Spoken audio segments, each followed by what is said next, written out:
მორიგი აქცია აჭარის მაღალმთიანეთში სოფელ წაბლანის მოსახლეობა კომპენსაციას ითხოვს. Რამდენად სამართლიანია მოსახლეობის მოთხოვნა და რას აცხადებენ კომპანიაში, ნახეთ რეპორტაჟი მაღალმთიანეთიდან. Ამ ღობით სოფელ წაბლანის მოსახლეობამ დღეს სიმბოლურად ის ტერიტორია შემოსაზღვრა, რომელიც მათი თქმით მამაპაპისეულია და წლებია სარგებლობდნენ. ადგილობრივები ამბობენ, რომ თუკი ნორვეგიულ კომპანიას ჰესების მშენებლობისთვის ამ ტერიტორიის ათვისება სურს, კომპენსაცია უნდა გადაიხადოს. მოსახლეობა ჰესების მშენებლობას არ ეწინააღმდეგება, თუმცა აცხადებს, რომ მათი ინტერესები უნდა გაითვალისწინონ. 2 კილომეტრის სიგრძე დინარის გამოკლებით არის 15 გექტარი, რომელიც რომ იყო სოფლის სავარგული და ყანაჭალები იყო ჩვენი. სარგებლობით და დღესაც სარგებლობაში აგი სოფლისა. ამის დარეგისტრირებას ვითხოვ ჩვენა სოფლის და იმის ანაზღაურებას, რაც რომ რეალობას შეესაბამება და არა იმ კაპეკებს, რომელიც რომ მოტყუებას ნიშნავს. გვატყუებენ სული ამ სიტყვის მნიშვნელობით, გვატერორებენ და მამაპაპულ მიწას გვართმევენ, მაგრამ ღმერთთან დაიფარონ, სისხლის ფასად რომ დაგვიждდეს ამ მამაპაპულ მიწას, ჩვენ თურქებს არ დაურთმით და არც მათ დაურთმით, არც ნორვეგიელს და თუ ქვეყანა ჭირდება ღმერთმა მოუმართოს ხელი დაგზ, მაგრამ ანაზღაურება გადაიხადოს ჩვენ. ჩვენ მამაპაპულ მიწას აერთით კოიჩ ვერ დაუთმოთ ვერავის ტყუილ. წაბლანის მცხოვრებლებმა კომპენსაციის მოთხოვნით კიდევ ერთი გამაფრთხილებელი აქცია დღეს გამართეს. 15 ჰექტარი მიწის ფართობი, რომლის საფასურსაც აქაურები ითხოვენ, ამბობენ, რომ სახელმწიფომ კომპანიას მათ დაუკითხავად მიჰყიდა. ეს სასოფლო სამეურნეო დანიშნულების მიწები იყო.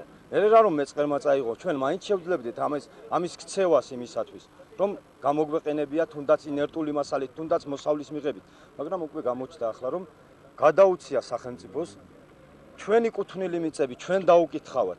მით უმეტეს რომ აქამდე გვპირდებოდნენ რომ ყველაფერი იქნებოდა, მაგრამ ბატონმა ელევშვილმა დაგპირდა თვითონ, მაგრამ აქედან წავიდა ამ მოლაპარაკების სტადიაში და თვითონ ეთყობა, თვითონ გადასცა. ჩვენ ვართ სოფელი ერთხმად, ვიქნებით ერთად მხარში ყოველთვის და ვართ ყოველთვის ერთად, რა თქმა უნდა. სანამ მანამ ეს სოფელი არ დაკმაყოფილდება, რეალურ კომპენსაციას არ მიიღებს, მანამდე არ მოვშორდებით ამ ჩვენ მიწაზე.